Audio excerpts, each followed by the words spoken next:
اب تیسری عظیم جنگ تلی کھڑی ہے. کچھ پتہ نہیں کہ یہ جو کچھ معاملہ شروع ہوا ہے اور جو ہو رہا ہے رفتہ رفتہ بڑھے گا. یہ لبنان کا معاملہ ہے، لبنان سے آگے جا کر یہ شام کا سیریا کا معاملہ ہو جائے. تو تیسری عالمگیر جنگ جو ہے، فرق کیا ہوگا کہ پہلی دو جنگیں یورپ میں لڑی گئی اور انہوں نے طے کر لیا تھا اب کوئی عالمی جنگ ہم نہیں لڑیں گے. ہم نے بہت خون دے دیا، 10 کروڑ آدمی دے دیا. ان 10 میں سے آپ کو معلوم ہے 60 لاکھ تو یہودی تھے. 60 ملین میں سے 6 ملین یہودی تھے. جس دوسری ورلڈ وار ہے اس کے دوران جرمنوں نے جنہیں قتل کیا، ختم کیا. لیکن اب جنگ لڑی جائے گی مڈل ایسٹ میں. مڈل ایسٹ کا نقشہ بدلا جا رہا ہے، کہا جا رہا ہے. یہ تو اب ایک عام لفظ ہے سب کی زبان پر. مڈل ایسٹ کا نقشہ تبدیل کرنا ہے. مڈل ایسٹ کا نقشہ تبدیل مطلب کیا ہے؟ اس کا مطلب یہ ہے کہ یہاں گریٹر اسرائیل بن رہا ہے. یہ ملکوں کی سرحدیں ختم ہو جائیں گی. کیا ہے لبنان اور شام؟ یہ پہلے ایک ہی ملک ہوتے تھے، بلکہ جارڈن بھی انہی میں شامل تھا. بادیہ تو شام ہے، یہ شام کا صحرا. یہ سارا فلسطین، اسرائیل، لبنان اور جارڈن اور سیریا یہ سب ایک ملک تھے، گریٹر سیریا. یہ تو پچھلی جو صدی کی پہلی جنگ عظیم تھی، اس کے بعد بندر بانٹ کی گئی، یہ مختلف ممالک بنا دیے گئے، یہ انگریزوں کا، یہ فرانسیسیوں کا، یہ فلاں کا، یہ فلاں کا. بہرحال اب انہوں نے بنانا ہے یہ ساری لکیریں ہٹا کر پورا عراق. اس پر تو قبضہ ہو ہی گیا تقریباً جب جو ہے امریکہ نے ختم کیا تھا صدام کی حکومت کو اور فتح حاصل ہوئی تھی. شیرون نے صاف کر دیا تھا ان قریب عراق پر ہمارا قبضہ ہوگا. اور اس سے پہلے وہ کہتے تھے ہمارا گریٹر اسرائیل جو ہے دریائے فرات تک ہوگا. لیکن اب انہوں نے کہا نہیں، یہ تو دریائے دجلہ تک جائے گا، ٹائگرس تک، ناٹ یوفریٹس بٹ ٹائگرس. تاکہ عراق کا جتنا بھی علاقہ زرخیز ہے، دو آبا ہے نا، ایک دریائے فرات آ رہا ہے اور دوسرا دریا جو ہے دریائے دجلہ آ رہا ہے. اس کے درمیان جو دو آبا ہے انتہائی زرخیز، وہ سارا ہمارے پاس ہو. تو سوچنے کی بات یہ ہے کہ کیا نوع انسانی کی آخری تقدیر یہی ہے؟ نہیں، ایسا نہیں. آج میں اس منفی پہلو کے بجائے آپ کے سامنے مثبت پہلو رکھ رہا ہوں، صرف اس فرق کے ساتھ کہ ابھی ذرا دور ہے، ابھی اس کے لیے قربانیاں دینی ہوگی، ابھی اس کے لیے محنتیں کرنی ہوگی، ابھی اللہ تعالیٰ کی سزا جو ہے اس میں اور سختی اور شدت آئے گی. میں چاہتا ہوں کہ جو کچھ مجھے نظر آ رہا ہے وہ آپ کو دکھاؤں. مجھے اقبال نے کہا دیکھا ہے جو کچھ میں نے اوروں کو بھی دکھلا دے. یہ ظاہر بات ہے کہ ایک انسان جو ہے جو غور کرتا ہے، سوچتا ہے. اور جیسے کہ اقبال نے کہا تھا سرما ہے میری آنکھ کا خاک مدینہ و نجف. میں نے ذرا اس میں ترمیم کی ہے، آپ کے علم میں ہوگا کہ سرما ہے میری آنکھ کا خاک حجاز و حول قدس. مدینہ اور نجف تو ایک ہی شے ہے. حضرت علی اور حضور کے مابین کیا فرق ہے؟ حضور نے خود فرمایا انا مدینۃ العلم وعلی بابها. وہ تو ایک شے ہے. لہذا مدینہ اور نجف جو ہے اس کو دو جگہ کرنا ٹھیک نہیں ہے. ہاں، حجاز جہاں قرآن نازل ہوا، اور حول قدس جہاں سینکڑوں انبیاء دفن ہیں. الذی بارکنا حولہ لنریہ من آیاتنا. جو اولڈ ٹیسٹمنٹ ہے، جو نیو ٹیسٹمنٹ ہے، بائبل ہے، اس کا تعلق کس سے ہے؟ حول قدس سے. تو ان دونوں کے ذریعے سے جو باتیں میں نے دیکھی ہیں میں آپ کو دکھانا چاہ رہا ہوں. بہت سے لوگ کہتے ہیں یہ بہت دور کی کوڑی لاتے ہیں. میں کیا کروں؟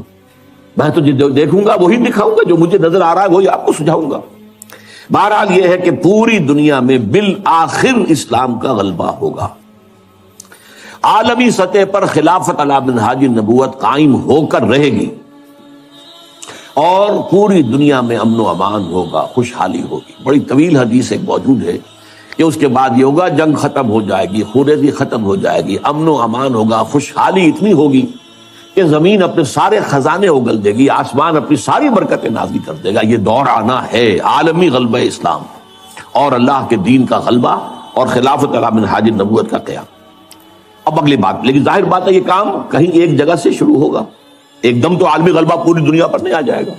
اس بات کو یہیں پر روکیے، اب اس بحث آگے چلے گی ہماری. اب آئیے جو دوسرا حصہ تھا، کیا عالمی امت مسلمہ کی تقدیر یہی ہے کہ ذلت و مسکنت ان پر مسلط رہے؟ ضربت علیہم الذلۃ والمسکنۃ وباؤوا بغضب من اللہ. جو حشر لبنان کا ہو رہا، جو اس سے پہلے فلسطینیوں کا ہوتا رہا ہے. کیوں نہیں کر سکی دنیا؟ مسلم دنیا چپ. زیادہ سے زیادہ بہت ریزولوشن پاس کر دیں گے. ابھی جایا پترا میں جمع ہو گئے ہیں، بعد ملیشیا میں، اور ریزولوشن پاس کر دیا. اللہ اللہ خیر صلی اللہ. No threat. کوئی یہ بھی کہنے کو تیار نہیں کہ ہم اپنے سفارتی تعلقات منقطع کر لیں گے. نہیں.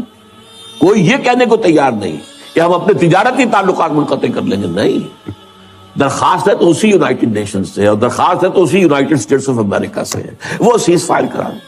ان کی مرضی سے تو جنگ شروع ہوئی ہے، ان کے پلان کے تحت تو معاملہ ہے۔ ان کی خواہش ہے کہ جب تک حزب اللہ کی کمر نہ ٹوٹ جائے، کچل نہ دیا جائے، اس وقت تک جنگ بندی نہ ہو۔ یہ تو دوسری بات ہے، حزب اللہ نے جتنی مقاومت کا مظاہرہ کیا ہے، دے آر سرپرائزڈ، یہ ان کے لیے بالکل ایک سرپرائز ہے۔ اس قدر ہمت جو ہے ایک جو ہے حزب اللہ، جو کہ کوئی ریگولر آرمی نہیں ہے، جس کے پاس ٹینک نہیں ہے، جس کے پاس ہوائی جہاز نہیں ہے، ٹینک ہوائی جہاز تو پوری لبنان کی فوج کے پاس نہیں ہے، چند ہزار فوجی ہیں، اللہ اللہ خیر صلی اللہ، کچھ بھی نہیں، نہ ایئر فورس ہے نہ کچھ اور یہ حزب اللہ کیا ہے کہ بھائی راکٹ سے یا کلاشنکوف سے، بس دو چیز۔ ادھر سے جہاز پر جہاز آ رہا، 200 250 بمباریاں، 200 بمباریاں، لیکن کھڑے۔ لہٰذا اس اعتبار سے سوچنے کی بات ہے، کیا یہ پوری ذلت و مسکنت کی صورتحال امت مسلمہ پر یوں ہی جاری رہے گی ہمیشہ کے لیے؟ کیا پورا عالم اسلام جو تھرڈ ورلڈ میں آ گیا ہے، سارا عالم اسلام تھرڈ ورلڈ میں، G7 G8 میں کہیں کوئی نام نہیں کسی مسلمان ملک کا، نہ 3 میں نہ 13 میں، اور کیا یہی صورتحال جاری رہے گی کہ ہو گیا مانند آب ارزاں مسلمان کا لہو، پانی کی طرح مسلمان کا لہو بہ رہا ہے؟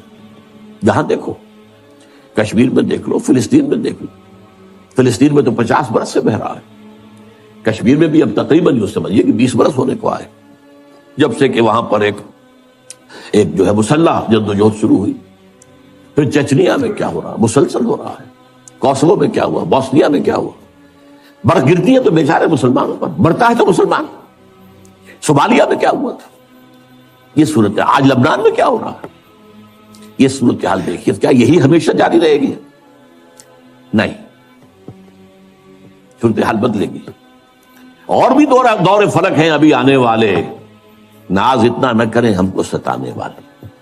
یہ عالمی ملت اسلامیہ امت مسلمہ جو ہے، اس کا یہ معاملہ ہوا کیوں ہے؟ ہوا اس لیے، یہ میں اس پر مفصل کتاب لکھ چکا ہوں، سابقہ اور موجودہ مسلمان امتوں کا ماضی حال و مستقبل، کہ یہ جو ضربت علیہم الذلۃ والمسکنہ، یہ کیفیت جو بنی اسرائیل کے لیے آئی ہے قرآن میں، یہ آج ہم پر کیوں آ گئی ہے؟ کیا وجہ؟ وجہ یہ کہ جو جرم انہوں نے کیا وہ ہم نے کیا، ہم نے قرآن کو پس پش ڈالا۔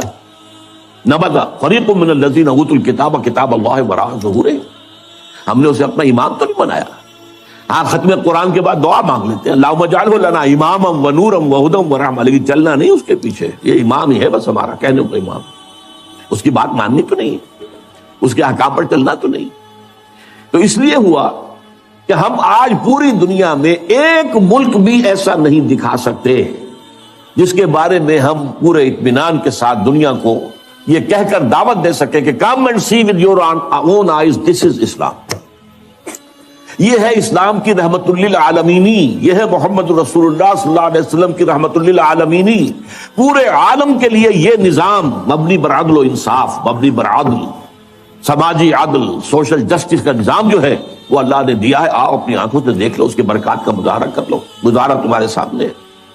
وہ کتاب جو ہے وہ پڑھنے کے قابل ہے، نہ پڑھی ہو آپ نے ضرور پڑھیں، کیونکہ یہ سارے عقدے حل ہوتے ہیں۔ وجہ کیا ہے؟ یہ کیوں مسلمانوں ہی کا خون بہ رہا ہے؟ ہم تو اللہ کا نام تو لیتے ہیں کم سے کم، ہم اگر 120 کروڑ دنیا میں ہیں تو ان میں سے 20 کروڑ تو ایسے ہوں گے جو اللہ کا نام لیتے ہو مسجدوں میں جا کر، 20 کروڑ نہ ہو 20 ملین تو ہوں گے جو 5 وقتہ نمازی ہوں۔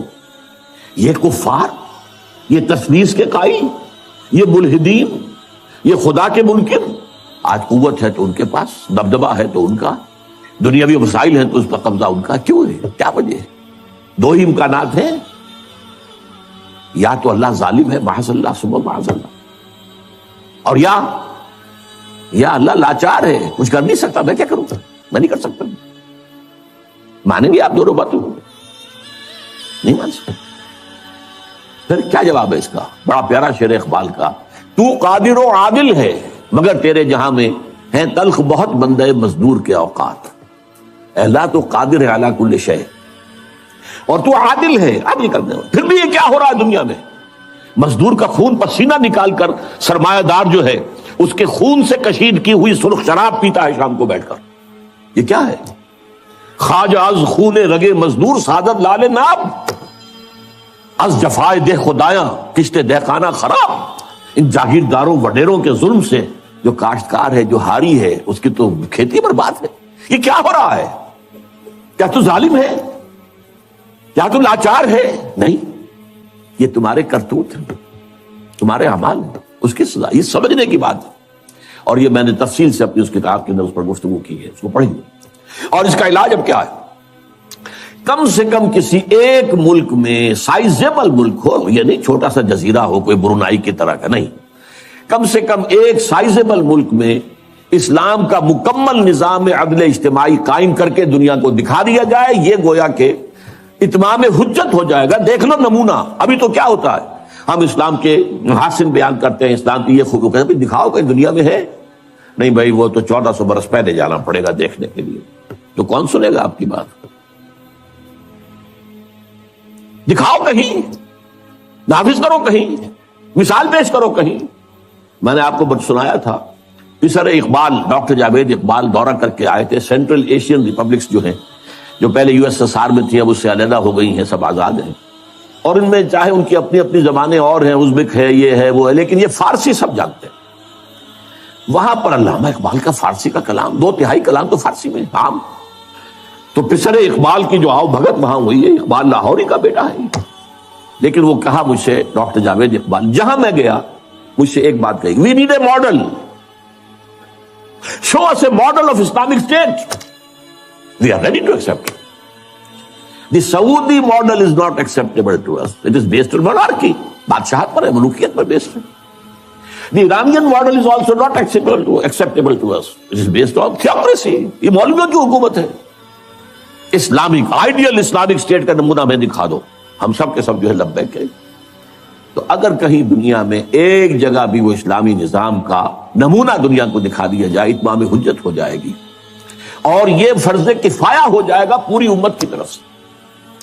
جیسے کسی مسلمان کی نماز جنازہ چند لوگ بھی پڑھ لیں تو باقی سب کی طرف سے ادا ہو جاتا ہے فرض، کوئی بھی نہ پڑھے تو پوری آبادی گناہ گار ہو۔ اسی طرح جب پوری دنیا میں کہیں اسلام نہیں ہے تو پوری امت گناہ گار ہے، مجرم ہے۔ اور اگر کہیں ایک جگہ بھی سائزیبل ملک میں آپ وہ نظام دکھا دیں تو فرض کفایہ ہو جائے گا، پھر دنیا لپکے گی اس کی طرف، دوڑے گی۔ اس کے بعد ہوگا جاء الحق وزهق الباطل ان الباطل کان زہوقا، اس کے بعد وہ کیفیت ہو جائے گی جس کا نقشہ اقبال نے کھینچا ہے، آسماں ہوگا سحر کے نور سے آئینہ پوش، اور ظلمت رات کی سیما پا ہو جائے گی، پھر دلوں کو یاد آ جائے گا پیغام سجود، پھر جبیں خاک حرم سے آشنا ہو جائے گی۔ یہ جو عمرے کے لیے جاتے ہیں اور حج کے لیے جاتے ہیں، خاک حرم پر اپنی جبین دیکھتے ہیں کہ نہیں؟ عالم انسانیت کو یہ پیغام سجود دوبارہ یاد آ جائے گا، اور جبین جو ہے پھر جبیں خاک حرم سے آشنا ہو جائے گی۔ آنکھ جو کچھ دیکھتی ہے لب پہ آ سکتا نہیں، محو حیرت ہو کہ دنیا کیا سے کیا ہو جائے گی، اور کیا ہو جائے گی۔ آخری شعر اس نظم کا ہے، شب گریزاں ہوگی آخر جلوہ خورشید سے، اور یہ چمن معمور ہوگا نغمہ توحید سے، لا الہ الا اللہ ان الحکم الا للہ، یہ پورے اس روئے ارضی کے اوپر ہو کر رہے گا۔ لیکن اس کا طریقہ کیا ہے؟ طریقہ وہی ہے، پہلے کسی ایک ملک میں کر دو، پھر وہ گلوبلائز ہو جائے گا۔ آج کی دنیا گلوبلائزیشن کی طرف تو خود ہی جا رہی ہے، یا باطل گلوبلائز ہو رہا ہے یا حق گلوبلائز ہوگا۔ اب دنیا جو ہے وہ محدود جو ہے سرحدوں میں رہنے والا مسئلہ ختم ہو چکا ہے، نیشن سٹیٹ کا تصور اب جو ہے ختم ہو چکا، معدوم ہو چکا ہے، یہ لکیریں رہ جائیں گی، ملٹی نیشنلز کی حکومت ہوگی، اور جو بھی ہوں گی گلوبلائزیشن کے بعد آپ کو معلوم ہے، اور کہتے بھی ہیں، صحیح کہتے ہیں کہ دنیا جو ہے وہ تو ایک گلوبل ولیج بن چکی۔ اچھا یہ سب ہو کر رہے گا۔ اب میں 2 حدیثیں آپ کو سناتا ہوں، پہلے بھی بہت دفعہ سنائی۔ حضرت ثوبان نبی اکرم صلی اللہ علیہ وسلم کے غلام تھے جنہیں آپ نے آزاد کر دیا تھا، مولا کہلاتے ہیں، ثوبان مولا رسول اللہ صلی اللہ علیہ وسلم۔ ان کی روایت ہے یہ، اور یہ مسلم شریف میں ہے، کہ میں نے حضور کو فرماتے سنا، ان اللہ یرفع، ان اللہ زوالی الارض، اللہ نے میرے لیے پوری زمین کو طے کر دیا، لپیٹ دیا، فرائض و مشارقہ و مغاربہ، تو میں نے اس کے سارے مشرق دیکھ لیے، سارے مغرب دیکھ لیے۔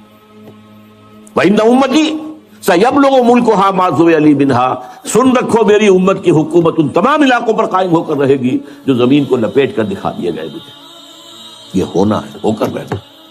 یہ صادق والمصدوق ان کا فرمان ہے، یہ پیشن گوئی ہے محمد رسول اللہ صلی اللہ علیہ وسلم، ہو کر رہے۔ اسی طریقے سے دوسری حدیث ہے مسند احمد ابن حنبل کی، حضرت مقداد ابن الاسود سے، میں صرف ترجمہ آپ کو سنا رہا ہوں۔ زمین پر نہ کوئی اینٹ گارے کا بنا گھر رہے گا، نہ کوئی کمبل رہے گا، کمبلوں کا بنا ہوا خیمہ رہے گا جس میں کہ اللہ کلمہ اسلام کو داخل نہ کرتے.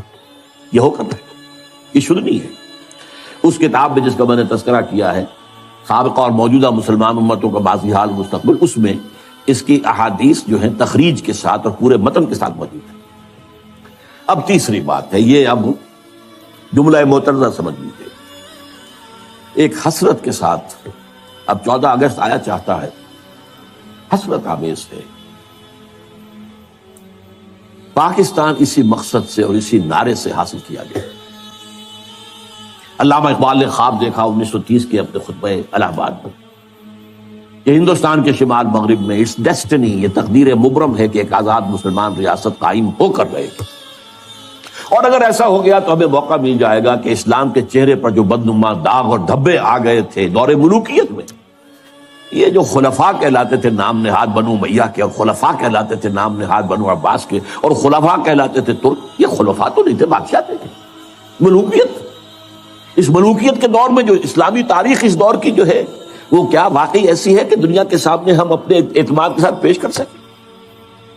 چاہے حادثہ کربلا، واقعہ ہررا، سینکڑوں تابعین کو قتل کیا جانا حجاج ابن یوسف کے ہاتھوں، ایک باتیں ایسی ہیں جن کو ہم دنیا کے سامنے جو ہے یہ اپنا پیٹ کھول سکیں.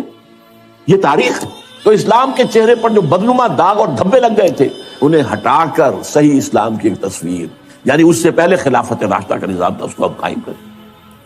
اسی کو پھر علامہ اقبال نے 1932 میں، یہ سن مجھے بہت پسند ہے، میرے اپنا پیدائش کا سن ہے، اسی سن میں گئے تھے علامہ اقبال گول بیس کانفرنس کے لیے لندن. وہاں اس وقت صرف مسٹر جناح تھے، وہ مسٹر جناح، وہ قائد اعظم نہیں ابھی بنے تھے.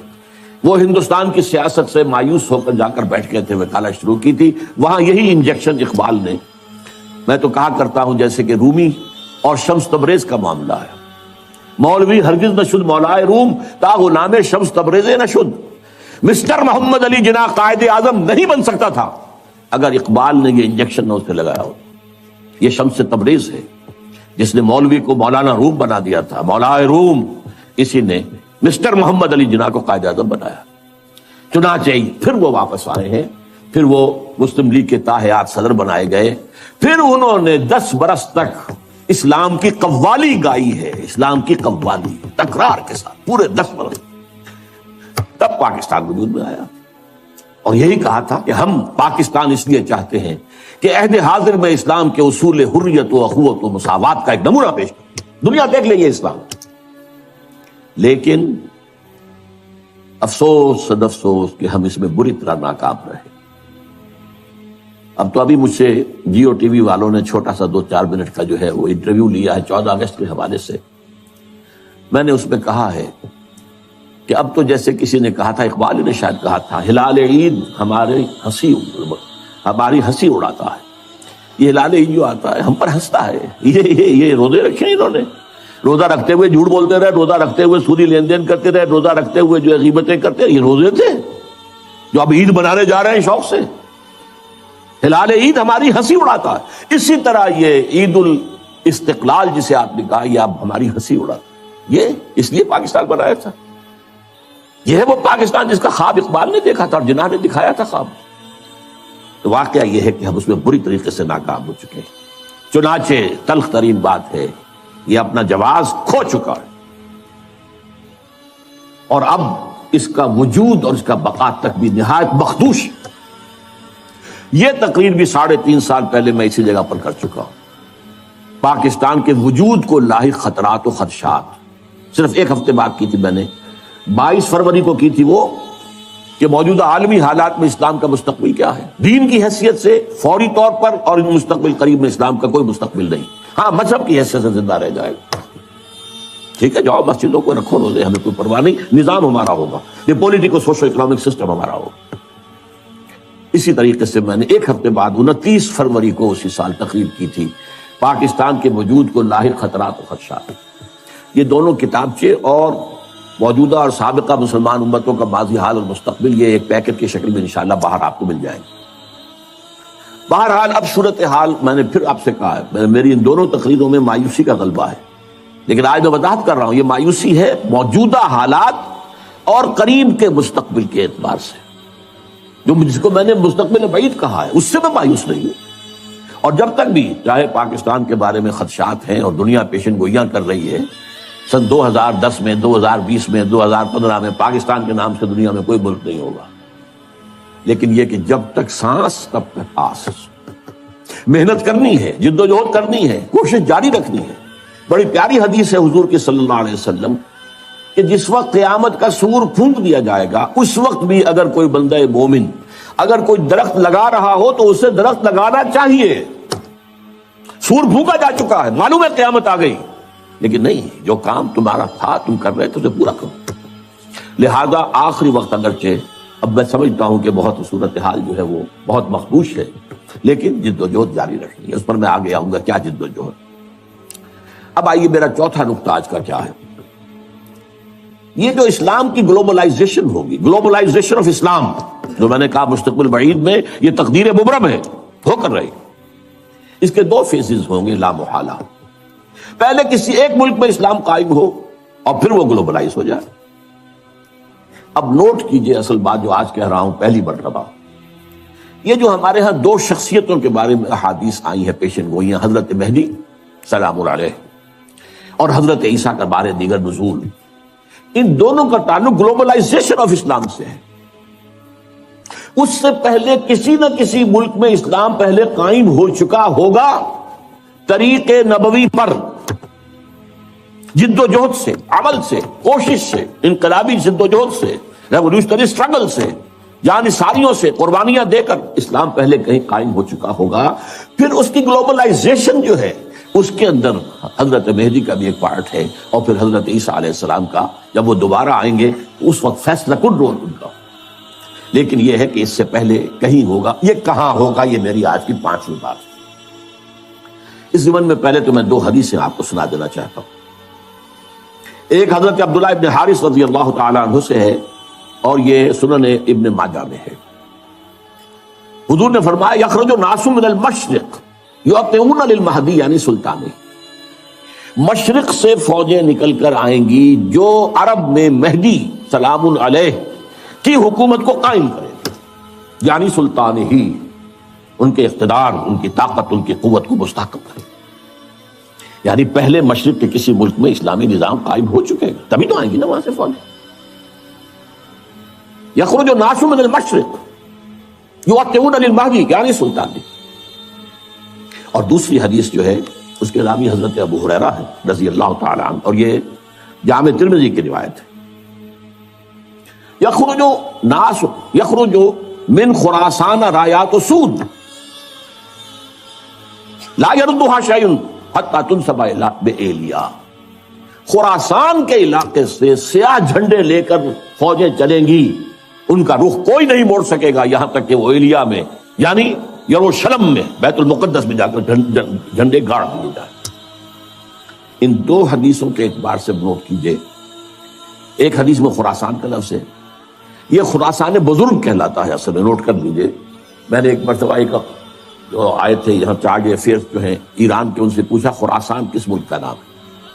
ان کا ہمارے ہاں ایک صوبہ ہے خراسان. میں نے کہا نہیں، یہ خراسان، ان کا خراسان بزرگ، وہ جو اولڈ گریٹر خراسان تھا اس میں افغانستان پورا، ایران کا ایک حصہ جو اب بھی خراسان کہلاتا ہے، ایک صوبہ، شمال مشرقی صوبہ ہے وہ. اور یہ جو ابھی ریاستیں آزاد ہوئی ہیں یو ایس ایس آر کی تحلیل کے بعد، اور ایک کنڈا اس کا پاکستان میں بھی ہے. پاکستان کے جو شمالی علاقے ہیں، بالا کنڈ کی جو پہاڑی ہے اس سے آگے لے کر چترال تک، یہ بھی در حقیقت یوں سمجھیے، بلکہ میں نے ایک دفعہ اس کی مثال دی، جیسا بڑا کڑھایا ہوتا ہے، اس کے ادھر بھی کوئی کنڈا ہے، ادھر بھی کنڈا، ادھر سے پکڑیں گے ادھر سے پکڑیں گے. تو خراسان جو ہے اس کڑھائے کے مانند تھا، جس میں کہ سارا افغانستان سوائے اس کے چھوٹے سے جنوبی حصے کے جسے سیستان کہتے تھے اس وقت، باقی پورا افغانستان، اور یہ جو ریاستیں ہیں ازبکستان وغیرہ اور کرغزستان وغیرہ، اور پھر یہ کہ ایک کنڈا ایران میں، موجودہ ایران میں، اور ایک کنڈا پاکستان. اور دوسری حدیث میں مشرق کا لفظ آیا. اب ذرا تجزیہ کیجئے کہ مشرق میں نمبر 1، عرب کے مشرق میں نمبر 1 ایران ہے، نمبر 2 افغانستان ہے یا خراسان کہہ لیجیے، نمبر 3 پاکستان ہے، نمبر 4 بھارت ہے. بھارت بھی تو مشرق میں ہے نا. اب اس کا تجزیہ کیجیے. جہاں تک ایران کا تعلق ہے، اگرچہ اس وقت تک تو صورت یہ کہ ماننا پڑتا ہے کہ اگر کچھ ہمت، کچھ جرأت کا مظاہرہ کیا ہے تو صرف اہل تشیع نے کیا ہے. سنی مرے ہوئے ہیں، سنی بری طریقے سے سن ہو چکے ہیں. سنیوں کو یہ سبق پڑھا دیا گیا ہے، حاکم فاسق و فاجر ہو، اطاعت کرنی ہے تم نے بس. اللہ یہ کہ کفر کا حکم دے، اسے کیا پڑھیے کفر کا حکم دے گا؟ وہ خود کفر کرے گا، وہ کرے محل کے اندر جو چاہے کرے. تم نے اطاعت کر دی. سارے بادشاہ بیٹھے ہوئے، کسی کا بال بیکا نہیں ہوا. ایرانیوں نے اٹھا کے شہنشاہ کو پھینکا، بگایا وہاں سے، اور اسے جو ہے امریکہ تک نے پناہ دینے سے انکار کر دیا. یہ حال کیا انہوں نے دکھائی ہے نا کچھ ہمت جرأت. اس وقت بھی ایک ہی ملک ہے جو ڈٹ کر بات کر رہا ہے اسرائیل کے خلاف، واحد ملک مسلمان ملک. اس اعتبار سے تو واقعہ یہ ہے کہ ایران کی بڑی اہمیت ہے. لیکن میں افسوس کے ساتھ کہہ رہا ہوں، ایران کے ساتھ دو ڈرا بیکس ایسے ہیں. ایک تو اس کے اندر نسلی برتری کا احساس بہت ہے، عربوں کو وہ حقیر سمجھتے ہیں. اور نمبر دو یہ کہ مذہبی تنگ نظری جو ہے، مولویانہ جعفریت جو ہے وہ ان کے رگوں کے اندر سرایت کیے ہوئے، تو براڈر آؤٹ لک نہیں آ رہا. اس لیے میرے نزدیک ایران کا رول فوری طور پر کوئی نہیں ہوگا. البتہ یہ ہو سکتا ہے کہ گلوبلائزیشن کا جب مرحلہ آئے گا اسلام کا، اس وقت حضرت مہدی سلام علیہ کا ظہور ہو چکا ہوگا، تو شاید اس مرحلے پر ایران کا اللہ عالم. اب باقی تینوں ملکوں پہ آئیے، افغانستان یا خراسان، پاکستان، بھارت. ایک عجیب تاریخی حقیقت کی طرف توجہ دلا رہا ہوں. تاریخ میں بہت سے ایسے دور گزرے ہیں ہندوستان کی عظمت کے جس میں یہ تینوں ملک ایک تھے. وہ اشوکا کا دور ہو، وکرماجیت کا دور ہو، وہ چندر گپت موریہ کا دور ہو. آپ کو معلوم ہے بدھزم جو ہے اس کا سب سے بڑا مرکز تو افغانستان تھا. سب سے بڑا بت جو ہے وہ تو بامیان میں تھا جسے گرایا ہے طالبان نے. بدھا کا سب سے بڑا مجسمہ وہاں تھا. یہ سارا در حقیقت جو تہذیب، گندھارا تہذیب، یہ گندھار کیا ہے؟ گندھارا تہذیب جو ہے وہ تو بدھ مت تہذیب تھی. تو یہ تقریباً ایک ملک رہے. پھر پٹھانوں کے دور میں ایک رہے، پھر مغلوں کے دور میں ایک رہے. اور یاد میں اب تاریخی بات یاد دلا رہا ہوں، کوسی جن نے کہا تھا یہ 1971 میں جب یہ بنگلہ دیش کا ہمارا فال ہوا ہے، اس کی تجویز تھی کہ ایک حکومت قائم کی جانی چاہیے، the United States of the great Indian peninsula. اس میں افغانستان، پاکستان، بھارت، بنگلہ دیش کو شامل کیا جائے. بہرحال یہ چیزیں میں نے، اور اب جو کچھ ہو رہا ہے ظاہر بات ہے کہ جب ہمیں دیکھ لیا کہ کمزور ہو رہے ہیں، ان کے پاؤں تو لڑکھڑا ہی رہے ہیں، یہ تو خاتمے کے قریبی ہیں، تبھی تو امید ہو رہی ہے انہیں کہ کوئی کنفیڈریشن ہو جائے. اڈوانی صاحب نے کھل کر کہا، آج سے پہلے تو کسی نے نہیں کہا تھا. ابھی ہمارے پاؤں جمے ہوئے تھے زمین میں، اب وہ لڑکھڑا رہے ہیں. بہرحال اس اعتبار سے ہم نہیں کہہ سکتے کہ یہ تینوں ملک جو ہیں ان میں سے اللہ تعالیٰ، ظاہر بات ہے کہ پہلے تو ہمیں سب سے زیادہ توقع جو پاکستان سے تھی. پاکستان اسی لیے بنایا گیا تھا، اس میں ہم فیل ہو چکے. It has to be admitted. ہم اپنا وجہ جواز کھو چکے ہیں، نظام دیت ختم ہو چکا. اب یہ ہے کہ امریکہ کی آپ جب تک اس کی اسٹریٹجی کے مطابق چلتے رہیں گے وہ آپ کو باقی رکھے گا، ورنہ یہ ہے کہ وہ ختم کر دے. اور اگر ذرا سے بھی کوشش آپ نے کی کہ چائنا کی طرف لپکیں، اور جو کنٹینمنٹ آف چائنا کا حصار امریکہ بنانا چاہ رہا ہے، جس میں لیڈنگ رول اس نے دینا ہے بھارت کو، اور اس میں افغانستان بھی نتھی ہو چکا ہے. بھارت اور افغانستان کے درمیان تو تقریباً کانفیڈریشن قائم ہو چکی ہے، اور افغانستان ہمیشہ سے بھارت کا جو جھولی چک رہا ہے. یہ تو طالبان کے زمانے میں معاملہ بدلا تھا، یا یہ جو اینٹی رشین جو جہاد وہاں ہوا تھا اس میں معاملہ بدلا تھا. ورنہ آپ کے دل میں یہ ہوگا یا ہونا چاہیے کہ جب پاکستان وجود میں آیا ہے تو یونائٹڈ نیشنز کی ممبرشپ کی قرارداد جب پیش کی گئی کہ پاکستان کو بھی یونائٹڈ نیشنز کا یو این او کا ممبر بنا لیا جائے، تو ایک ہی ملک دنیا میں تھا جس نے مخالفت کی، اور وہ افغانستان تھا. آج اسی کی روح دوبارہ کرزئی کی شکل میں آپ کے سر پر سوار بیٹھی ہوئی. بہرحال یہ صورتحال جو ہے پاکستان کے بارے میں، اگر پاکستان نے کوشش کی تو پھر یہ کرنچ آئے گا ادھر سے بھی اور ادھر سے بھی. اور امریکہ کسی نہ کسی صورت میں ہماری ایٹمک جو ہے نیوٹرلائز کر کے صلاحیت کو کس شکل میں کرے گا یہ میں نہیں کہہ سکتا. 100 طریقے ان کے پاس موجود. ہمارا سارا نظام ہی جیم کر دے، کر سکتے، لیکن ڈو اٹ. عراق کا جو پہلی مرتبہ جنگ ہوئی تھی، سارا ان کا جو الیکٹرانک سسٹم تھا جیم کر دیا. کیا کرے گا؟ نہ رائڈر کام کر رہا ہے، نہ کچھ اور کام کر رہا ہے، نہ کمیونیکیشن ہے. کیسے لڑائی؟ بہرحال یا ایک شکل یہ بھی ہے، اگر جو عوامی تحریک قاضی حسین احمد صاحب چلانے کی کوشش کر رہے ہیں، اگر یہ مومنٹم پکڑ گئی تو کیا ہوگا؟ کیوس میں کیا ہوگا؟ یا کوئی نیا مارشل لا اور یا پھر پاکستان کا خاتمہ. یہ تو اب انسٹیبل ہو گیا معاملہ، اور یہ بڑا اسٹریٹجک ریجن ہے. یہ انسٹیبلٹی جو ہے یہ برداشت نہیں کر سکتے. اللہ عالم، یہ اندیشے ہیں، یہ خطرے ہیں. بہرحال اب اس سے آگے بڑھ کر یقین ہے کہ ہوگا ضرور مشرقی علاقے میں سے کہیں. بھارت کا میں نے ذکر کیوں کیا ہے؟ بھارت تو غیر مسلمان ملک ہے، غیر مسلم ملک ہے، لیکن 18 کروڑ مسلمان وہاں رہتا. پاکستان کی آبادی سے زیادہ مسلمان بھارت کے اندر، اور بھارت کا عام مسلمان پاکستان کے عام مسلمان سے زیادہ مذہبی ہے. نوٹ کر لیجیے. اس لیے بھی کہ ان کے لیے مشکلات بہت ہیں. ہم نے عیاشیاں کی، امریکہ نے ہمیں گھی کے ڈبے دیے، ہمیں گندم دی، ہمیں یہ کیا، ہمیں وہ کیا، ہمیں تیل دیا، ہمیں سیبر جیٹ دے دیے، ہمیں پیٹنٹ ٹینکس دے دیے. ہم نے عیش کی، اپنی خودی کو بیچا، امریکہ کے پاس گروی رکھا اور عیش کیے، قرضے پر قرضے لیے. اور ہمارے ہاں جو ہے ایک طبقہ پیدا ہو گیا دنیا کے امیر ترین لوگوں میں سے، دنیا کے امیر ترین جنرلوں کے اندر ہمارے نام آ گئے. اور یہ کیا عظیم محل جو بنے ہیں، یہ ڈیفنس سوسائٹیز جو ہیں، وہ چاہے وہ کراچی کی ہو، لاہور کی ہو، کہیں اور کی ہو.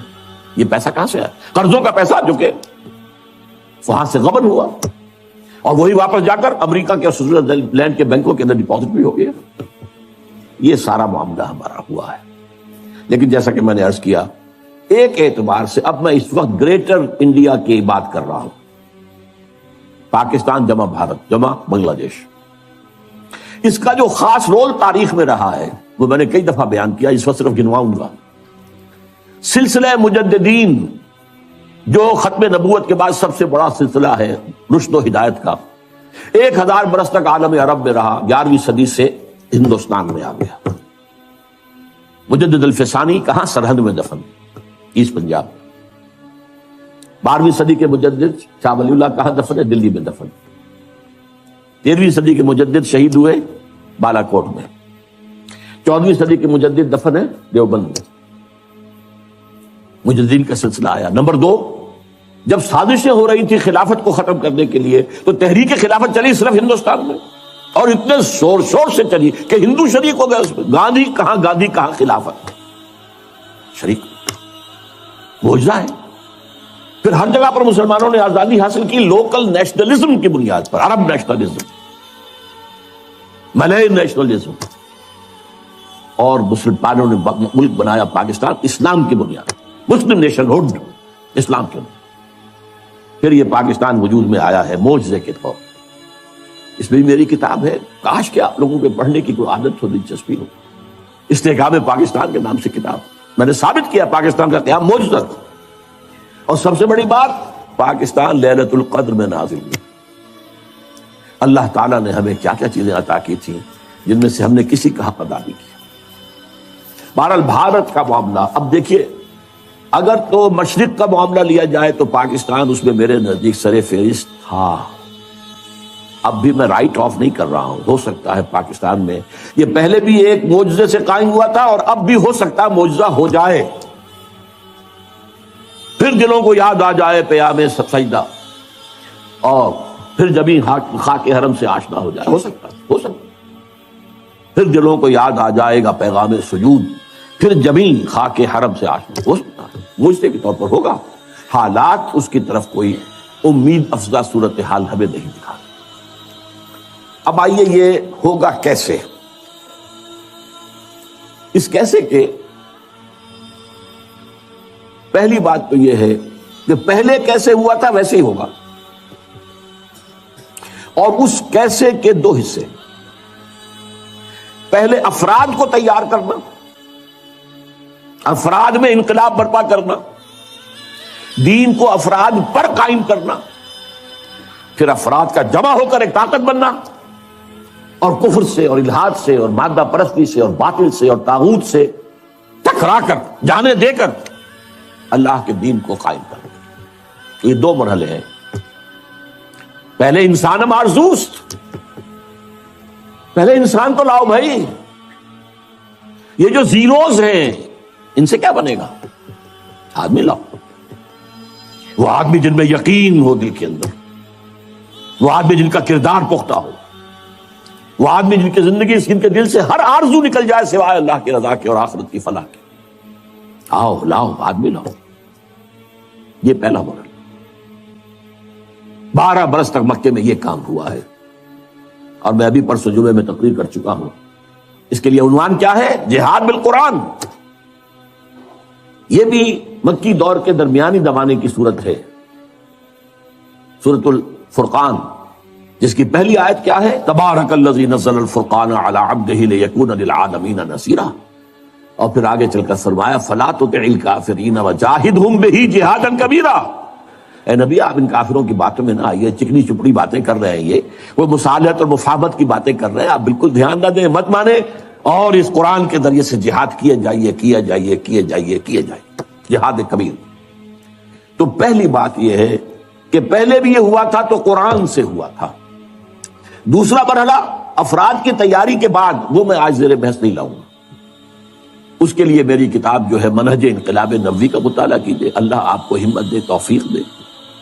یا اس کے خلاصے کے طور پر انقلاب، رسول انقلاب کا طریقہ انقلاب پڑھیں، ورنہ بات بہت لمبی ہو جائے گی. پہلے ہے انسانوں کا بدلنا، انسانوں کو بدلنا، اور وہ قرآن کے ذریعے سے بدلا ہے. اتر کر ہرا سے سوئے قوم آیا اور ایک نسخہ کیمیا ساتھ لائے. هو الذی ینزل علی عبدہ آیات بینات لیخرجکم من الظلمات الی النور. تاریکیوں سے نکال کر نور ایمان میں لانے والی شے یہ قرآن ہے، آیات بینات ہے قرآن. تاریکیاں بہت ہیں، نور ایک ہی ہے. نور ایمان واحد، ہمیشہ قرآن میں واحد آئے گا، انوار کہیں نہیں آیا. ظلمات میں شمار ہے، الحاد کی ظلمت ہے، مادہ پرستی کی ظلمت ہے، شرک کی ظلمت ہے، انکار آخرت کی ظلمت ہے. یہ ظلمتیں تو بے شمار ہیں. فرائیڈزم ہے اور ڈارونزم ہے اور مارکسزم ہے، یہ سب ظلمتیں ہیں. ان تمام ظلمتوں سے نکال کر نور ایمان کی طرف لانے والا قرآن ہے. غالب ہوئے تھے مسلمان تو اسی کی بدولت، اور گرے ہیں تو اسی کو پیٹ دکھا. وہ زمانے میں معزز تھے مسلمان ہو کر، اور تم خوار ہوئے تاریک قرآن ہو کر. میں جب 5ویں جماعت کا طالب علم تھا تب میں نے یہ شعر پڑھا تھا. اس وقت سے میرے ذہن کے کسی سب سے نچلی سطح پر یہ کندہ ہو گیا تھا، جیسے پتھر میں کوئی چیز جو ہے کندہ ہو گیا. میری پوری زندگی جو ہے اس کے بعد جو بھی خدمت قرآن میں گزری ہے، میں سمجھتا ہوں اس میں اس شعر کا جو میرے تحت الشعور کی گہری سطح کے اندر جو ہے ثبت ہو گیا تھا، اس کا اثر. اس کو پھر فارسی میں جو کہا اقبال نے، خار از محجوری قرآن شدی، شکوہ سنجے گردش دوران شدی، اے تو شبنم بر زمین افتندئی، در بغل داری کتاب زندئی. اے امت مسلمہ تو خار ہوئی ہے، وہی ضربت علیہم الذلۃ والمسکنہ. قرآن مجید کو چھوڑنے کی وجہ سے تو ذلیل و رسوا ہوئی ہے. خارج محجور یہ قرآن شدی، اور گردش دوران کا شکوہ کرتے ہو خام خواہ. اور اب بھی تمہارے پاس کتاب زندہ موجود ہے. اے تو شبنم بر زمین افتندئی، اے وہ قوم، اے وہ امت جو سب شبنم کی طرح زمین پر پڑی ہوئی ہے، اور لوگ اسے اپنے پاؤں تلے روند رہے ہیں، ننگے پاؤں چل رہے ہیں گھاس پر، تاکہ شبنم سے ان کے پاؤں جو ہیں وہ نم ہو. شبنم کے موتیوں کو توڑ رہے ہیں وہ اپنے پاؤں سے. اے تو شبنم بر زمین افتندئی، در بغل داری کتاب زندئی. تو عروج پر، بام عروج پر پہنچایا عربوں کو قرآن نے. زوال کیوں ہوا امت کا؟ قرآن کو چھوڑ کر. اب اس کو سمجھیے، اس کا تجزیہ کیجئے. ہم یہ بھی کہہ سکتے ہیں کہ ہمارا زوال ہوا ضعف ایمان کے باعث، اور ضعف ایمان کا سبب قرآن سے دوری. اس لیے کہ ایمان حقیقی، قلبی یقین والا ایمان، اس کا منبع اور سرچشمہ صرف اور صرف قرآن. اچھا ایسا ہوا کیوں؟ یہ جو باتیں اب میں آپ کو بتا رہا ہوں یہ میری ایک اور کتاب کے مباحث ہے، دعوت رجوع القرآن کا منظر اور پس منظر. وہ تو میں آج یہاں چاہتا تھا کہ یہاں پہ لایا جائے تاکہ آپ لوگ اس کتاب کو فوری طور پر خرید لیں، لیکن یہ ہے کہ معلوم ہوا کہ ہمارے ہاں آؤٹ آف سٹاک ہے، اس وقت وہ کتاب ہے نہیں. مجھے افسوس ہوا. بہرحال قرآن سے دوری کیوں ہوئی؟ اس کے 2 سبب تھے جو اس کے آغاز میں ہوئے. پہلا نیچرل تھا. جب وہ تحریک تھی، جد و جہد تھی، ابھی جہاد جاری تھا، تو زیادہ ضرورت ایمان کی تھی، یقین کی تھی۔ جب اسلام ایک ریاست بن گیا، اب زیادہ اہمیت قانون کی ہو۔ اب اسلام بنیاد ہے، ریاست کا شہری کون ہے؟ مسلمان۔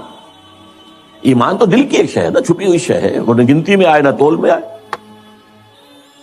ایمان پر سے توجہ ہٹی، اسلام پر جم گئی، قرآن پر سے توجہ ہٹی اور فقہ اور حدیث پر جم گئی۔ قانون شریعت کے اصل منبع، اگرچہ پہلے تو ایسے ہے کہ سب سے پہلی سورس قرآن ہے، یہ قرآن کا تو بہت تھوڑا سا حصہ ہے کہ جو فقہی مباحث پر مشتمل ہے۔ ساری آیتیں جمع کرنے قرآن کی جن کا تعلق قانون شریعت سے ہو تو وہ ایک پارہ بنے گا بمشکل۔ باقی اصل جو شریعت کے منبع ہیں وہ تو حدیث ہے، پھر اس پر قیاس ہے، غور و فکر ہے، اجتہاد ہے، سوچ بچار ہے۔ یہ تو توجہ جو ہے ہٹ گئی، شفٹ آف ایمفیسس، ایمان سے ہٹ کر اسلام پر، قرآن سے ہٹ کر حدیث اور فقہ۔ اور دوسرا ایک منفی پہلو بھی تھا، جب ملوکیت آ گئی، سرمایہ داری آ گئی، لوگوں نے یہ سمجھا، سرمایہ داروں نے، بادشاہوں نے، یہ قرآن بند ہی رہے تو بہتر ہے، ورنہ اس میں لوگوں کو ہماری شکلیں نظر آ جائیں گی۔ یہ ابو لہب کا کردار ہم نے جو اپنایا ہوا ہے، الذی جمع مالا وعددہ یحسب ان مالہ اخلدہ، یہ جو قرآن کنڈیم کرتا ہے، جو ملوکیت کو ختم کرتا ہے، اگر یہ عام ہو، لوگوں کی توجہ اس پر مرکوز ہو، تو لوگ تو پھر ہمارے در پہ ہو جائیں گے، غریبانوں پر ہمارے ہاتھ آ جائیں گے۔ تو بن ہی رہے تو اچھا بھائی، پڑھ کر صرف ثواب لے لیا کرو بس۔ اور آج ہماری ایک بہت بڑی تحریک تبلیغی جماعت جو اسی کی دائی ہے، قرآن کا ترجمہ مت کرو، وہ علماء کریں گے جو 14 سال کی تعلیم حاصل کریں گے، وہ کریں گے، تمہارا کام نہیں۔ تم صرف قرآن پڑھ کر، یا پھر ٹھیک ہے 14 سال کی تعلیم حاصل کرو، ورنہ فتویٰ لینا ان سے لے لو، باقی تمہیں قرآن سے کیا سروکار ہے، گمراہ ہو جاؤ گے۔ یہ فلسفہ باقاعدہ عام کیا۔ اور تیسرا سبب ایک طبعی صبر تھا۔ عربی زبان یوں سمجھئے کہ یہ جزیرہ نمائے عرب ہے، اس سے اسلام جب نکلا تو مشرق میں بھی گیا، مغرب میں بھی گیا۔ شمال میں زیادہ نہیں ہوئی پیش قدمی، اس لیے کہ کوہ قاف آ گیا، کوکیشین ماؤنٹینز جو ہیں وہ رکاوٹ بن گئے۔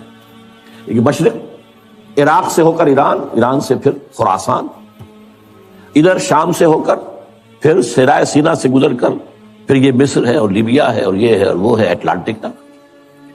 اب ایک بڑا باریک فرق ہے اس میں، ذرا غور کریں۔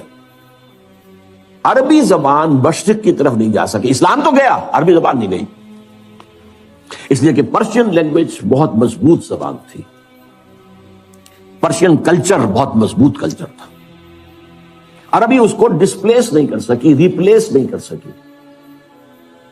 چنانچہ ان تمام علاقوں کے اندر سرکاری زبان فارسی رہی ہے۔ ہمارے ہاں مغلوں کی زبان فارسی، اس سے پہلے جو خاندان غلامہ اور خاندان جو بھی تھے، لودھی تھے، خلجی تھے، فلاں تھے، سب فارسی، سرکاری زبان فارسی، عربی کا سروکار ہی نہیں۔ یہ خاص طور پر ہمارے مشرقی ممالک کی محرومی کا سبب بن گیا۔ مغرب میں ثقافتی اعتبار سے خلا تھا، خلا کو عربی نے پر کر لیا۔ پورا شمالی افریقہ عرب ہے، عرب عرب بولتے۔ اس حقیقت کو ذہن میں رکھیے تو ہمارا خاص طور پر، اور جو ہمارا اس وقت کا موضوع ہے مشرقی ممالک، جو مشرقی ممالک تھے وہ عربی سے محروم رہے۔ یہاں عربی زبان صرف علماء، اور وہ بھی عربی زبان میں قرآن سے اتنا ان کو دلچسپی نہیں تھی جتنی فقہ سے اور حدیث، بلکہ حدیث سے بھی بہت کم، فقہ تھی۔ اب ایک اور تاریخی جو ہے ذرا جائزہ لے لیجئے۔ دیکھیے بر عظیم پاک و ہند میں پہلے اسلام آیا تھا سن 92-93 ہجری میں، 712-713 عیسوی، محمد بن قاسم کی زیر قیادت۔ یہ خالص عربی اسلام تھا، ابھی نہ فقہ تھی، نہ حنفی، نہ مالکی، نہ شافعی، کچھ نہیں تھا، نہ معتزلی تھے، نہ کچھ اور تھے، یہ سب ایک ہی عرب اسلام تھا، اس میں عجم کا کوئی دخل ہی نہیں۔ لیکن یہ بہت شارٹ لیوڈ رہا۔ پھر جو اسلام یہاں آیا ہے شمال مغربی دروں سے، درہ خیبر سے اور درہ گومل سے اور درہ ٹوچی سے، یہ جو اسلام آیا ہے 300 برس بعد آیا ہے۔ پھر اس اسلام میں دو چیزیں پیوست تھیں، حنفیت کٹر، حنفیت ہی اسلام ہے گویا، باقی تو گویا اسلام ہی نہیں، اور تصوف جس کے اندر کے وحدت الوجودی، بلکہ یہاں تک کہ عوامی سطح پر ہم اس کی تصورات، پاک ہندوستان کی تقدیر بنا ہے وہ اسلام۔ عربی زبان صرف علماء یا پھر فقہ. فقہ جو ہے قاضی بھی ہوتے تھے، چاہے مسلمانوں کی حکومت کے نظام اسلامی نہیں تھا، سیاسی قانون تو اسلامی نافذ تھا نا، شریعت تو نافذ تھی. تو قاضی چاہیے تھے، مجسٹریٹس. مفتی چاہیے تھے، لیگل ایکسپرٹس. خطیب چاہیے تھے، یہ سب فقہ پڑھتے تھے. اور قرآن سے جو دوری رہی اور حدیث سے جو دوری رہی، یہ کہیں جا کر وہ 11ویں 12ویں صدی میں جا کر قرآن اور حدیث کی طرف رجوع ہوا ہے. ہندوستان حدیث کی طرف پہلے رجوع ہوا ہے. شیخ عبدالحق محدث دہلوی رحمۃ اللہ علیہ، جو 11ویں صدی کیا بلکہ ثانی کے مجدد شیخ احمد سرہندی کے ہم عصر ہیں، انہوں نے حدیث کا پودا لگایا ہے اس سرزمین ہند. 12ویں صدی میں شاہ ولی اللہ دہلوی آئے، انہوں نے قرآن کو کھولا. کس طرح؟ فارسی ترجمہ کیا. اس سے پہلے ترجمہ کرنا حرام سمجھا جاتا تھا، گناہ سمجھا جاتا تھا، جرم سمجھا جاتا تھا. اور شاہ ولی اللہ کے خلاف بھی عوامی ایجیٹیشن ہوئی ہے مولویوں کے ذریعے سے، مار دو اس کو، ترجمہ کرتا ہے. اور 2 افغانی، انہیں ولایتی کہتے تھے اس زمانے میں، یہ ولایت تھا نا، دوسرا ملک تھا. 2 ولایتی بلا لیے گئے تھے. فتح پوری کی مسجد میں عصر کے بعد درس حدیث دیا کرتے تھے، وہاں سے نکلے ہیں تو کھڑے ہوئے تھے وہ 2 پٹھان، 2 افغان قتل کرنے کے لیے. لیکن کچھ روب ایسا پڑا ان پر شاہ صاحب کی نورانیت کا یا شخصیت کا کہ وہ قتل نہیں کر سکے، ورنہ قتل کر دیں. بہرحال حدیث کا. اور پھر دوسرے انہوں نے الفوظ الکبیر کتاب لکھی، جس سے عام آدمی کے لیے بھی فہم قرآن کی کوشش کرنا ممکن ہو گیا. پھر ان کے 3 بیٹے، 4 میں سے 3 بیٹوں نے قرآن کے ترجمے کیے اردو میں. شاہ صاحب نے تو فارسی میں کیا تھا، جو اس وقت کی آفیشیل لینگویج تھی، جو آج کی انگریزی تھی، گویا کہ انگریزی دور کی انگریزی اور مسلمان دور کی فارسی. اسی لیے تو وہ آپ کے ہاں کہاوت ہے نا، پڑھے فارسی اور بیچے تیل، دیکھو رے قسمت کے کھیل. فارسی پڑھ کے تو اسے سرکاری عہدیدار ہونا چاہیے، یہ تیل کیوں بیچ رہا ہے؟ اور یہی حال ہمارا بعد میں ہوا انگریزی کا.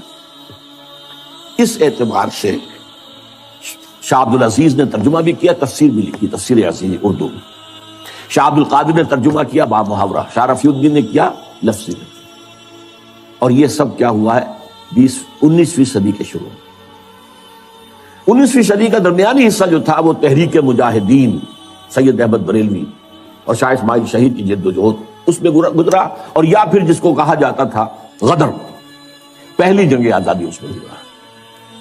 لیکن 19ویں صدی کے آخر میں سر سید احمد خان نے تفسیر لکھی، 15 پارے کی تفسیر ان کی اب بھی ملتی ہے، اور اس میں الہاد ٹھوک ٹھوک کر بھر دیا. اس میں معجزات کا انکار ہے، اس میں فرشتوں کے وجود کا انکار ہے، اس میں جنات کے علیحدہ وجود کا انکار ہے. یعنی جو بھی نیوٹونین سائنس کی گرفت میں آنے والی چیزیں نہیں ہیں، کیسے ہو سکتا ہے کہ سمندر پھٹ جائے؟ یہ کیا مولویوں نے بتا رکھا ہے؟ نہیں، یہ تو مد و جزر کا معاملہ تھا. سمندر جزر پر تھا تو حضرت موسیٰ نکل گئے، اور جب فرعون آیا تو وہ مد کے اوپر آ گیا، بس غرق ہو گیا. یہ ساری توجیحات. فرشتے کوئی نہیں ہے، فرشتے فورسز آف دی نیچر کا نام. اب ظاہر بات ہے کہ سر سید جو ہے وہ ہندوستان میں مسلمانوں کا قومی رہنما بن کر ابھر رہا تھا، اور اس میں کوئی شک نہیں ہے. قومی اعتبار سے بہت مخلص تھا، بہت خیرخواہ تھا، اس میں کوئی شک نہیں. دینی اعتبار سے سب گمراہ. اس کی تفسیر نے جو گمراہی پھیلانی شروع کی ہے، تب علماء کو ہوش آئی ہے.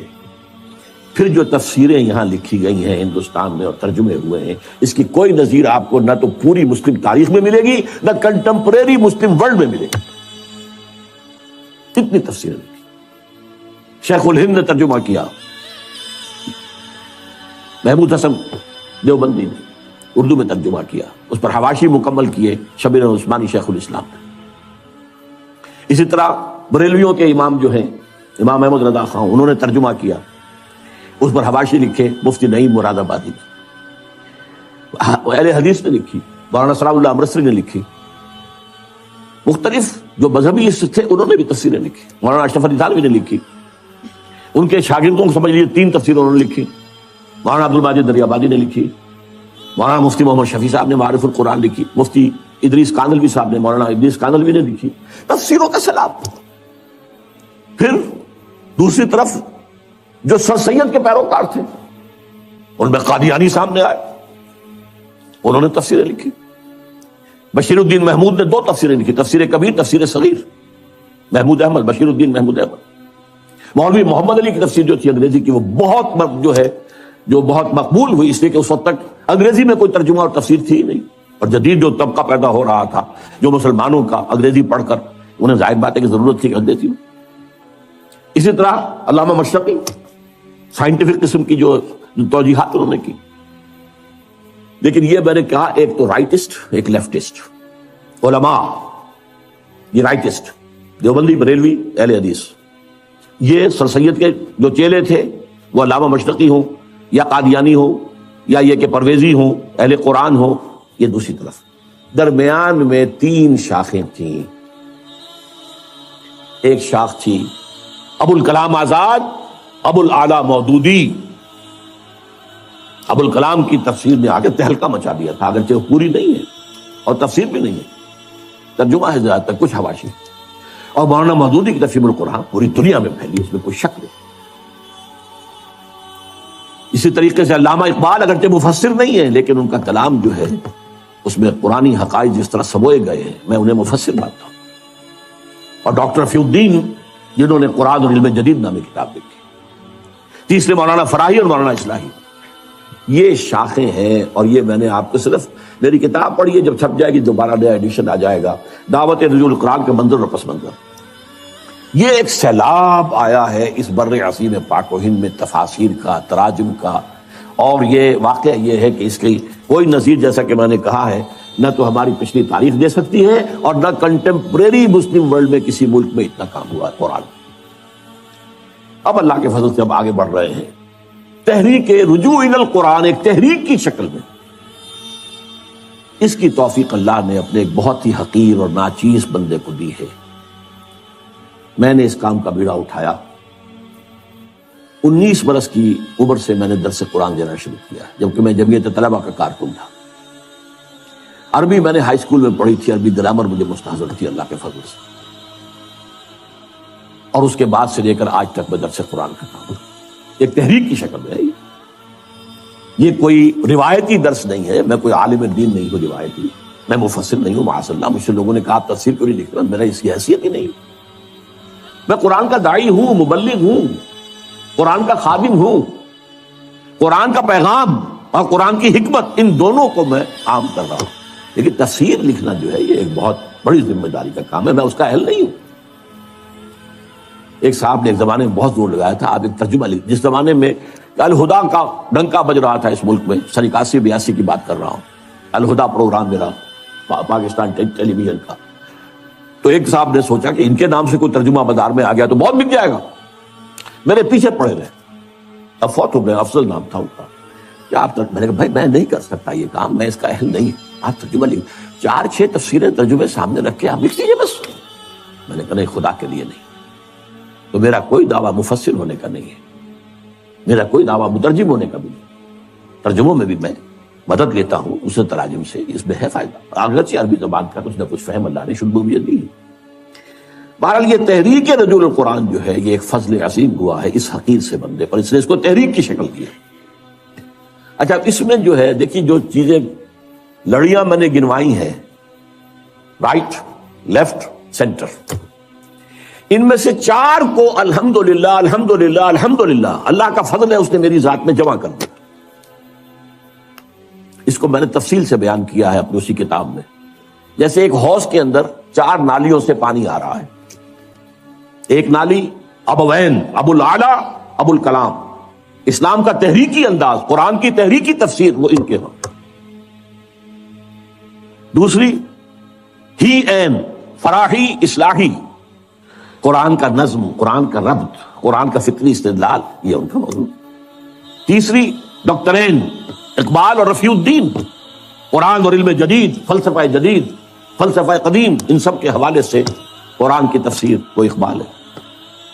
اور شیخین، میرے 2 شیخ ہیں، شیخ الہند جنہیں میں 14ویں صدی ہجری کا مجدد اعظم سمجھتا ہوں، محمود حسن دیوبندی، جن کا ترجمہ اور پہلے 5 پاروں کے حواشی بھی ان کے اپنے لکھے ہوئے، تفسیر عثمانی کہلاتی ہے، اس لیے کہ باقی 25 پاروں کے حواشی جو ہیں وہ شیخ الاسلام، پاکستان کے واحد شیخ الاسلام ہیں، اور شاید اسی لیے ہے کہ میں شیخین کہہ سکوں، میرے 2 شیخین ہیں، 2 ابوین ہیں، 2 دخترین ہیں، 2 ہیین ہیں، ان 4 نالیوں سے 4 پائپ سے میری حوضی کے اندر پانی آیا۔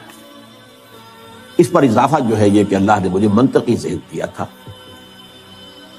میں نے منطق پڑھی کبھی نہیں، اور میری تعلیم میں سائنس کا بیک گراؤنڈ شامل ہو گیا، ان سب سے اصول بھی ہوا۔ پھر اب دیکھیے گن لیجیے، صرف وقت نہیں ہے میرے پاس، تیزی سے ختم ہو رہا ہے۔ عوامی درس قرآن جس کا ذکر کیا شیخ الہند نے 1920 میں، وہ اللہ نے ہمارے ذریعے سے کروایا۔ 500 700 درس قرآن کے اندر اتوار کی صبح کو لوگ جمع ہوتے ہیں۔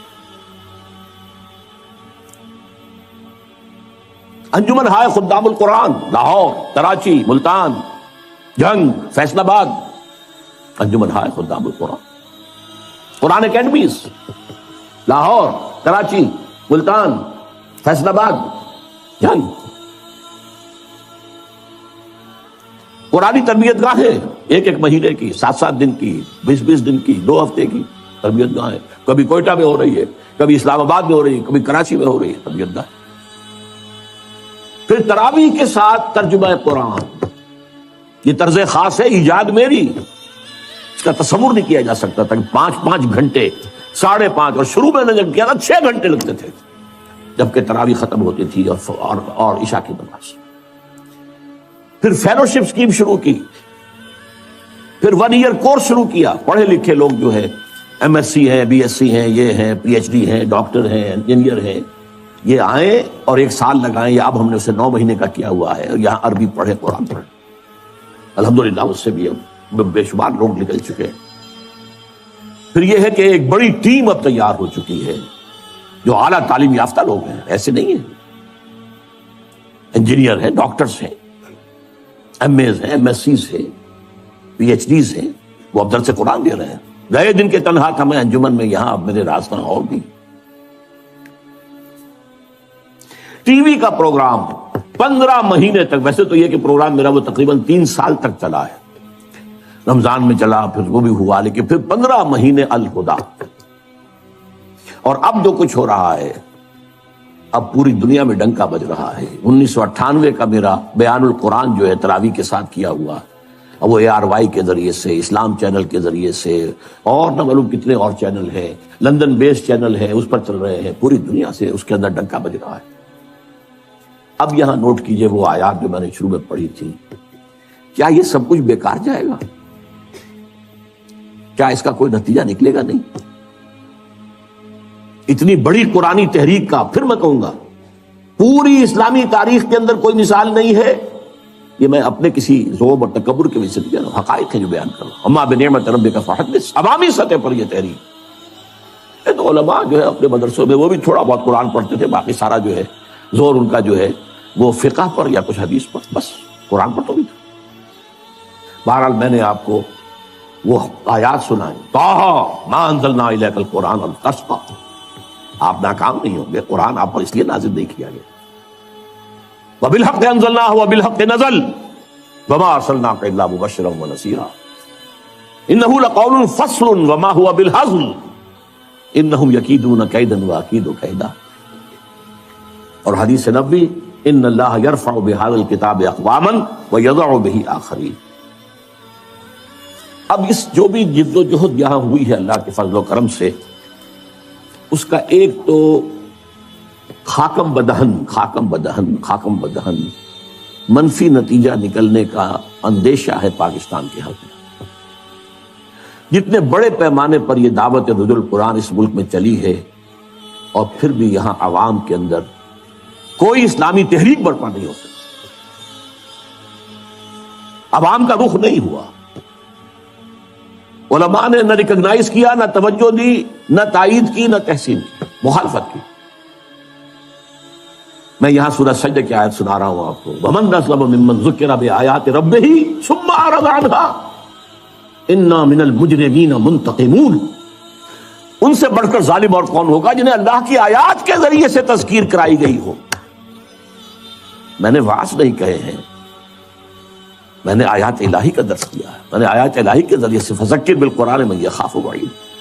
تو ان سے بڑھ کر ظالم کون ہوگا جنہیں اللہ کی آیات، ان کے رب کی آیات کے ذریعے سے تذکیر کرائی گئی ہو، پھر بھی ثم اعرض عنہا، پھر بھی ان سے اعراض کیا ہو، اور بڑے سخت الفاظ ہیں، انا من المجرمین منتقمون، ہم ایسے مجرموں سے تو انتقام لے کر رہیں گے، اللہ ہمیں اپنی پناہ میں رکھ لے، ہمیں معاف کر دے۔ اور دوسری بات